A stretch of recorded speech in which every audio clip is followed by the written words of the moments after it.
एक चुटकी सिंदूर, जिसे हम आज केवल सुहाग की लंबी उम्र से जोड़कर देखते हैं, लेकिन क्या आपने कभी सोचा है कि देवी देवताओं की मूर्तियों से लेकर एक साधारण स्त्री की मांग तक इस लाल रंग का इतना गहरा महत्व क्यों है?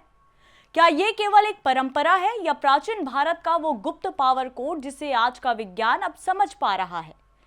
जिस सिंदूर को हम आज एक धार्मिक प्रतीक मानते हैं, उसकी कहानी 5000 साल पुरानी है।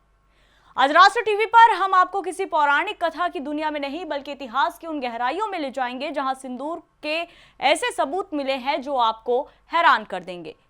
नमस्कार, बहुत स्वागत आप सभी का राष्ट्र टीवी पर। मैं हूं आपके साथ पूजा शर्मा। क्या सिंदूर हमेशा से शादी का प्रतीक था या इसके पीछे छिपा था प्राचीन भारत का कोई सोशल कोड? चलिए हम सिंदूर के उस अज्ञात इतिहास और उन पौराणिक रहस्यों को खोलते हैं जो हड़प्पा की खुदाई से लेकर शिव शक्ति के मिलन तक फैले हुए हैं। पौराणिक मान्यताओं के अनुसार सिंदूर माता पार्वती की ऊर्जा का प्रतीक है। शिव पुराण में उल्लेख है कि सिंदूर सौभाग्य का वो चक्र है जो नकारात्मक शक्तियों को स्त्री के सुहाग और स्वास्थ्य से दूर रखता है। तांत्रिक ग्रंथों में माना गया है कि सिंदूर माता सती के उस तेज का अंश है जो उनके आत्मदाह के समय ब्रह्मांड में व्याप्त हो गया था। यही कारण है कि हर शुभ कार्य में, चाहे वो गृह प्रवेश हो या शस्त्र पूजा, सिंदूर का तिलक अनिवार्य है। ये केवल तिलक नहीं बल्कि विजय और सुरक्षा का एक अभेद कवच माना गया है। इतिहास के पन्ने पलटे तो हमें सीनाबार नामक एक खनिज मिलता है। आर्कियोलॉजी कहती है कि ईसा पूर्व 2800 में सिंधु घाटी की महिलाएं इसी खनिज से बना सिंदूर लगाती थीं।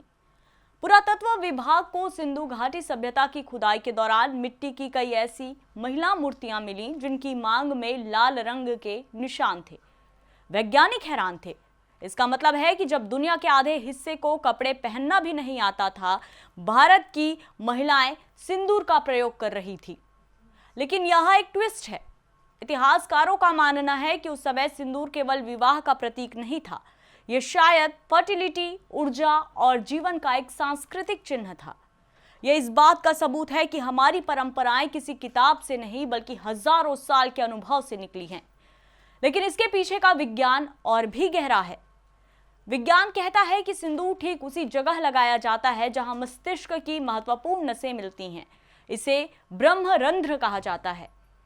यहाँ पिट्यूटरी और पिनियल ग्रंथियां होती हैं। असली सिंदूर में मौजूद पारा इन ग्रंथियों को उत्तेजित करता है, जिससे महिलाओं में मानसिक शांति बढ़ती है, तनाव कम होता है और उनकी इच्छा शक्ति मजबूत होती है। सिंदूर का एक सबसे अद्भुत पहलू रामायण में मिलता है। जब हनुमान जी ने माता सीता से पूछा कि वे सिंदूर क्यों लगाती हैं, तो माता ने कहा, प्रभु श्री राम की प्रसन्नता और उनकी लंबी आयु के लिए। हनुमान जी ने सोचा कि यदि एक चुटकी से प्रभु प्रसन्न होते हैं तो क्यों ना मैं अपना पूरा शरीर ही इसमें रंग लूं। यह घटना दर्शाती है कि सिंदूर केवल सौंदर्य नहीं बल्कि पूर्ण समर्पण का प्रतीक है। अध्यात्म की दृष्टि से मांग में सिंदूर भरना इस बात का संकल्प है कि पत्नी अपने तन, मन और बुद्धि से अपने परिवार के प्रति, अपने पति के प्रति समर्पित है। ज्योतिष शास्त्र के अनुसार सिंदूर का लाल रंग मंगल ग्रह का है। मंगल साहस, रक्त और ऊर्जा का स्वामी है। मांग में सिंदूर लगाने से महिला की कुंडली में मंगल और चंद्रमा का संतुलन बना रहता है, जिससे घर में सुख शांति आती है। आज भले ही बाजार में रसायनों वाला सिंदूर मिलता हो, लेकिन हमारी जड़ों में छिपे उस दिव्य सिंदूर का महत्व कभी कम नहीं होगा। ये 5000 साल पुरानी निरंतरता है हमारे विश्वास की, हमारे विज्ञान की और हमारी शक्ति की। अपनी संस्कृति को समझें। कल फिर लौटेंगे एक नए रहस्यमयी जानकारी के साथ। तब तक के लिए बने रहिए राष्ट्र टीवी के साथ। नमस्कार।